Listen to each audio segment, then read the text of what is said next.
Hi, I'm Mara Webster with In Creative Company, and today I'm excited to be joined by the wonderful Ruth Bradley to talk all about the latest season of Slow Horses. And I love that it sounds like you had already been a huge fan of the show, and then coming into a show a few seasons in, with the fact that they've already done so much world building, I was curious about what was really helpful for you to look at in terms of the pre-existing episodes and seasons to really figure out how your character was going to step into the world of the show. Oh, that's a really good question. I think probably as far as the previous seasons were concerned, what was interesting was really getting to know Lamb. So that because I kind of felt like Emma Flight is like a way in, like it's the first time she's meeting Lamb. So like there's a little bit of fun and comedy in the audience knowing what Lamb is like and her having no idea. So I think what was valuable was really knowing what he's like so that I could really ramp up my dismissal of him when I first come across him, you know. But apart from that, I really was just a fan of the show and I just kind of quickly kind of forgot about the world that we were in, how it looked, because I was obviously in character and just having a great time playing the scenes and running the dialogue. And obviously with your character as well, and the show in its entirety is we're really focusing on these characters within the workplace, but obviously they have these entire worlds outside of that. And I was curious about the world building that you did for playing her and just really figuring out elements of her backstory and what that all looked like, because even if we don't see those details playing out on screen, it still informs who they are in the scenes that we do get to watch. Totally. That's kind of such a fun part because you don't have to tell anybody about that unless they ask. So like you create this whole world in your head. I suppose for me, well, initially it was really interesting that she's in this very traditionally male role. She's head of MI5 security. Um, so it was a big thing to me that she would be aware, oh my God, I've come up so far in my career. Now I'm taking on this role. I'm like a trailblazer, like doing it for women and for future women coming up behind her. So I was interested in what she would have been like in the Met and what she, because she's come directly from the Met, and how it would have been working in that quite male dominated environment, I think, from what I came across in my own research. And how she would have had to assert herself through that world in order to be handpicked for this job in MI5. And then what was really interesting for me was where she was from, like specifically what street she was from, which county she was from. For some reason, with Emma Flight, I was interested in where she was in the class system because I suppose, with MI5, it just seems much more kind of a higher class kind of position and place. And I was interested in the fact that she is not maybe of like public school breeding. She's not that from a wealthy background. But I was interested in toying with the fact that she might play that a bit more around Taverner, for example, and then that it would slip with other characters, and that she's always trying to be a little bit more than, maybe the what she thinks she is, even though she's achieved so much. So I wanted to play with who she feels she is and how she projects herself in the world and the dichotomy between those two things. Yeah, Yeah. that's such an interesting point as well in terms of the projection that she tries to create. And did you feel like that what you were talking about with like the Met and existing somewhere that was very male dominated, that she's kind of had to do these elements of code switching her entire career? Totally. And like knowing which kind of bit to use and which to utilize and which bit to play depending on the scenario and what kind of circumstances she's in. And I think when we first meet her, she's quite adept at that and she's quite sure, like, I've done all my work and that and I know exactly how to play this. So she's totally blindsided by Lamb. And I think he kind of drags her back into something she was never expecting to have to deal with again. He's just so disarmingly clever as well, so. I love the sequence when she first meets Lamb as well, because it almost feels like she's also someone who kind of enjoys a little bit of witty rapport back and forth and kind of the quick fire. And so even though she has this immediate disdain for him, she's also kind of enjoying some of it as well. And so how did you and Gary want to play all those different elements? That was fascinating because that first scene on paper, we weren't quite sure how it was going to go down, because he does some wild things and some quite confrontational things, Lamb, in that scene. And there were so many ways we could have played it, like she could have been angry with him, she could have been fuming, she could have, so like it was only in the playing of it and seeing how Gary played it in the moment, that I realized that we both figured out the dance between them. it's almost like a one-upmanship, like game of poker. Like you do that to me, but actually you're not rattling me at all. I'm well used to this. And she has a great line where she's like, I've met men like Lamb before. She thinks she has. Um, so yeah, I think we really found those things in the playing of it, and Gary's very interested in keeping it alive and in switching things up. I mean, he's a consummate professional and knows what he's doing, but he's not afraid to try things. And yeah, there was a real dance that we got to do as actors. Right, because it feels like there's a lot of things that he's saying just to try and test the water and get a reaction.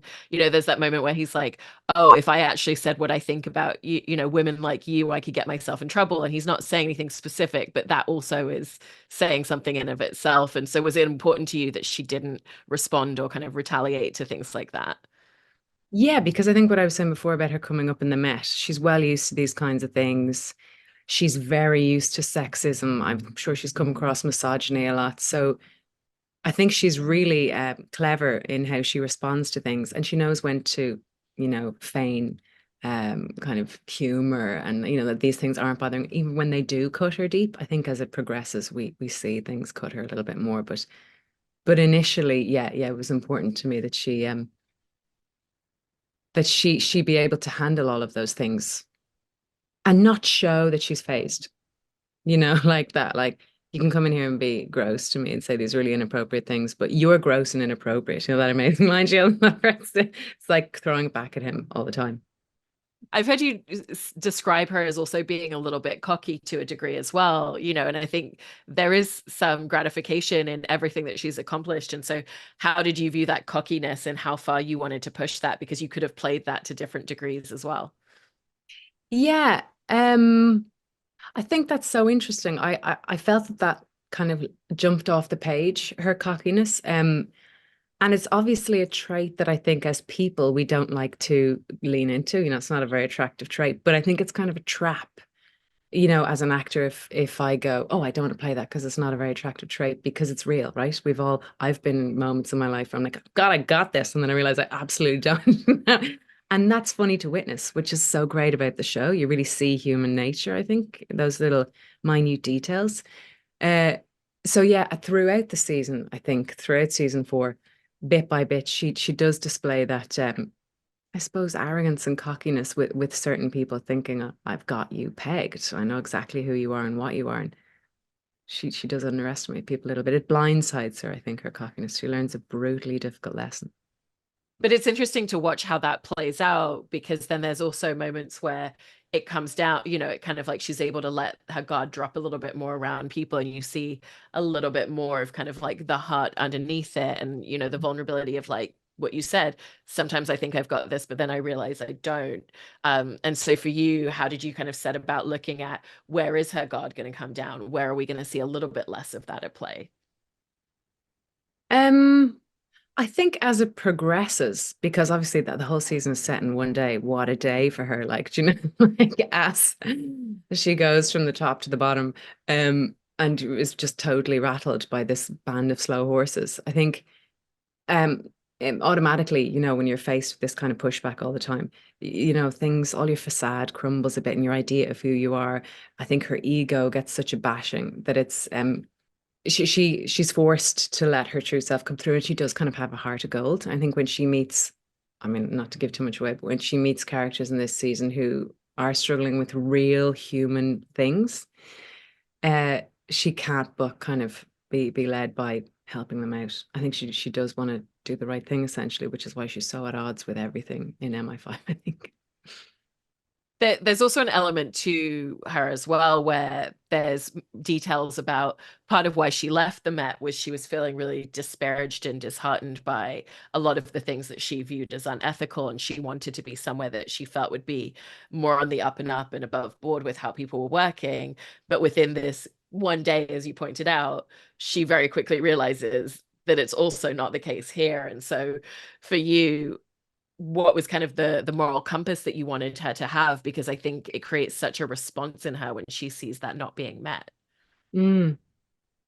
I think really she had, I mean, it's far more subtle, the corruption, I think, in MI5 and this new position that she has. And on from the outset, it looks like it's going to be way more progressive. And you've got Diana Taverner there, and she's like in such a high-ranking position. And I think to Flight, she's like her idol, and she wants to be her when she grows up.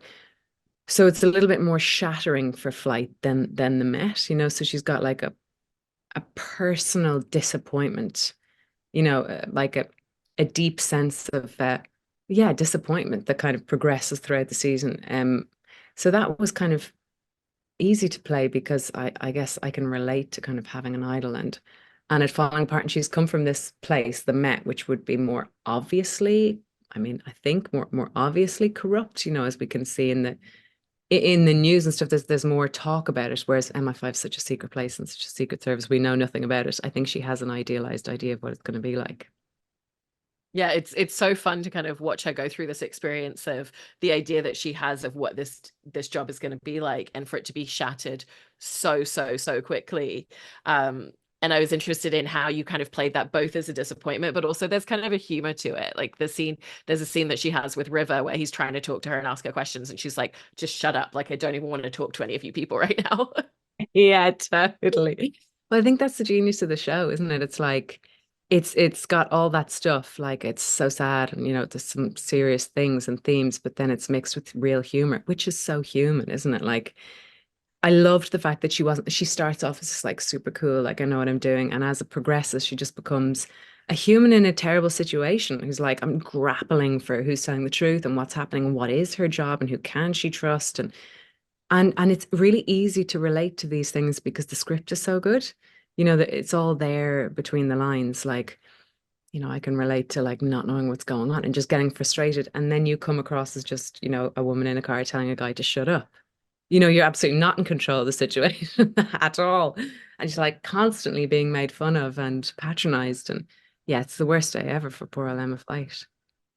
And also, without giving anything specific away, there's also instances where she does see people egregiously attacked around her, and you kind of get the sense from the way that she responds that yes, she has seen a lot of stuff in her job at the Met, but this is a level above what she's experienced firsthand before. And so was it important to you to kind of like show that, because we do see brief moments where there's shock or like a slight hesitation before she steps into full action. Yeah. I think what was so interesting was in those sequences, Adam Randall, our director, it was like, because we rehearsed all those stunt sequences and we had them down to a fine art or whatever. But then on the day, he was like, no, let's just for real, you know, this isn't, she's not ready to be, she's not going into a hostile situation. She's in a car dropping somebody off. I mean, I don't know if I'm giving anything away, but you know, this thing comes at her from nowhere. So as a human being, even though you're trained in these things, this person is not kind of this person is a machine who she's coming up against, you know. So it's like that kind of thing I think would be rare for her and her work before. And the whole way it comes about, that's what's so terrifying about this particular season. These are kind of machines, like armies, in a way that she hasn't encountered. So yeah, he was really interested in playing. It's late in this day. She's been through so much at this stage, you know, that all that stuff is kind of later in the season. So as a human being, what's happening here? That's my friend, that's my friend, you know, like really playing into the reality of it. Because initially I was like, I'll just go bam, bam, bam. And he was like, no, we don't want to do like an action movie in that sense. You know, we want to be in this place with these people. And I think that is what you get with Slow Horses. You're really in that drab office. You feel the boredom these people are going through. So then you're in this situation with Emma and the other people in that scene, and you feel what they feel, you know. And you've mentioned previously as well that even though you've done some stunt work with previous roles, that this was a little bit more extensive and more involved than the work that you've done before. And so what were some of the new elements that you hadn't necessarily stepped into when it came to the stunt work in the show? Um, I really felt like she should look like she can take somebody in a fight, you know. So I did loads of weight training, which I've never done, and a lot of like boxing and stuff like that. Um, and that was really helpful because I suppose the stunts I had done hadn't been because of a person's job necessarily, you know. So it was interesting to have that different physique and to hold myself differently and to feel muscles that I wouldn't usually have had and how I carried myself and just something innately to know, oh, I'm strong under here, under my my baggy jumper. Do you know, like because I don't think Emma is expecting to be in combat. She goes out that morning thinking those days are behind me, you know. Um, So yeah, that was helpful just mentally.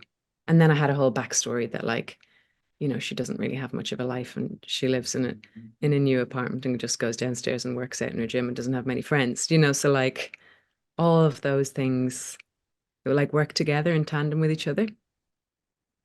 Her life is her gym and her job. There's also a scene earlier in the season that I wanted to ask you about where a woman comes up to her and is basically like, "Oh, I think someone's following me. Like, can you give me a hand?" And she has no idea what the backstory of this is. But it was so interesting because it's like she's in the middle of trying to do something and trying to go knock on a door for a very specific reason. So it's like, hey, like, by the way, I'm head of security, you're safe, but like also here's my colleague. Like, I'm not the one that has time to deal with this, but also I'm going to make sure you're taken care of. And I thought just watching all those little intricate steps of it was quite interesting. And so I wanted to just ask about going into that scene for you as the character. Yeah, that was brilliant, that scene, because it's like obviously everything I was speaking about before, you've got this woman who's like being chased and there's no reason for Emma Flight not to think this isn't happening. And I think she said something like, is that him? And it's like a harmless kind of guy. But like if it were somebody terrifying, I feel like she would have gone, actually, yeah, let me take care of this because I'm here now. But there's no immediate thing for her to deal with. But I do feel like it would have been like we were speaking earlier about her heart kind of, being in the right place and her sense of right and wrong being front and center, really. That if she did see an immediate threat, she would have gone for it and done something about it because I think she's a feminist and she's on the side of women at all times. So yeah, I remember filming that and thinking if I did see the guy, I would stop it. But he's not there. And maybe this woman is also a bit crazy because she's extremely frantic and there's nothing wrong. So just pass her on to my male colleague today. Yeah. And also you were talking a little bit previously about Kristen Scott Thomas's character Tavern, and just that idea of like this is someone that she quite idolizes and kind of sees as a potential future for her career as well. And there's even a moment where Tavern says to her like, I know that both of us have had to work 3 times as hard as any guy to get to the level and get to these positions that we're in. And so there is that connectivity that they both see in each other. And so I just wanted to ask about what were some of the important aspects to build into that dynamic, because you don't necessarily share a bunch of scenes together, but there's constant mention towards one another. Mm. Yeah, that's a great question. I think I really felt like initially in the first episode, in the first few episodes, Emma really thinks we're going to be best pals, me and Tavern. Like we're cut from the same cloth. We get each other. She's going to love me. I love her. It's going to be like a beautiful romance. But again, it doesn't quite work out as we planned. But I think she really holds on to that. And it was important to me that for Flight in this season, her main person is Taverner, even though we don't have lots of scenes together, in 4 in this season. But yeah, everything she's doing is for her benefit. It's almost like wanting her to, in that maternal way, give her a pat on the back and say, I love you, you're amazing. You're my favorite daughter. Like everything is to kind of get her approval. But the bloody slow horses thwart her at every turn. And also because you were obviously talking earlier about the first time that she meets Lamb, but it's also really interesting to watch the first time that she meets River. And she even says, oh, I've heard so much about you. And her entire day since she started has all revolved around this guy and what's happening and where is he and what's he really doing. And so also just going back to that idea of just the exasperation that she already has with him before she's met him, and the idea that she's already built up in her mind. How did you want to play that scene in particular? Oh, that's interesting because again, kind of when me and Jack went to play it, it's like he's such a clever actor, because on paper you kind of read something one way and then you get into the scene with them and I was so struck by how genuine this River character was for the first time in this day. Here's somebody who's actually doesn't feel like he's playing me at all. This is really happening. And it was the first time she'd come across somebody like that. So yeah, I had seen, I hadn't quite seen that until we played it. And it was great because it's kind of impossible then to deny him. And even though he has been the bane of her life for the full day, and it's been her first kind of day, her first few days, and he's ruining her job so far, he also seems to be the most genuine, which is like a mirror to how she's feeling. So I think they have a real bond. And then obviously they go through something huge together. But but yeah, they really in that car, even though he's so annoying and stuff, it's like they're kind of similar, they're kind of mirrors of each other. That's such an interesting point. And also with what you were describing as well there, of there being these scenes that you had kind of an idea of how to maybe play it, but then the experience of it, you kind of uncovered something different. Was that something that you found quite consistently with the writing on this show? Yeah, that I think that's a combination of brilliant writing and brilliant actors. You know, like when you get into a scene with somebody who's at the top of their game, you can just actually play, you know, and you can just sit back and watch them and just respond to them, and you can really switch off. And I think none of the actors in this show are, you know, DIYers. They're not interested in like doing, they're very interested in sharing and playing together and feeding off each other, uh, which keeps everything fresh and alive and real. So I think it's a combination of the writing and like the most incredible cast of actors. And with that idea that each time you take on a new project or a new character, it gives you something new to play with. What did you really find some of the unique aspects of playing Flight were, or working on Slow Horses as a show? Mm, I'm so fond of Flight. You know, I think I really love her unwavering desire to do the right thing, even though she's kind of aware that nobody likes her and that she kind of has no friends. Do you know what I mean? She's like, I've got this plan to do the right thing.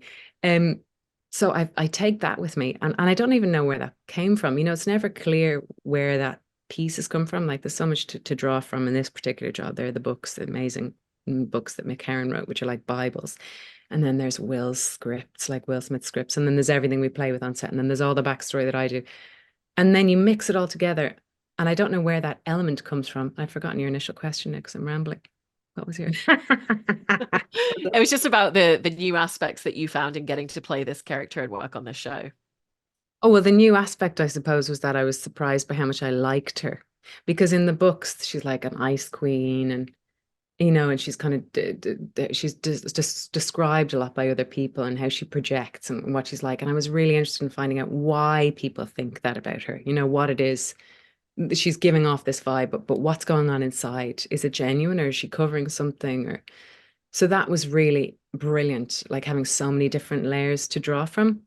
The unique aspect is to be in a show that I am a massive fan of, you know, and to be kind of going to work every day and just like sometimes you're like, Christ, I'm like staring into Gary Oldman's eyes, just doing an old two-hander. Like that is totally unique when I grew up on a diet of Dracula and Leon, and you know, like he was my acting idol. So that is very unique. It's so great. Well, it's such a wonderful character, and I love the way that you've encompassed her throughout the season. So I'm excited for everybody to get to see all of the episodes. Thank you so much. Thank you, Mara. Thanks.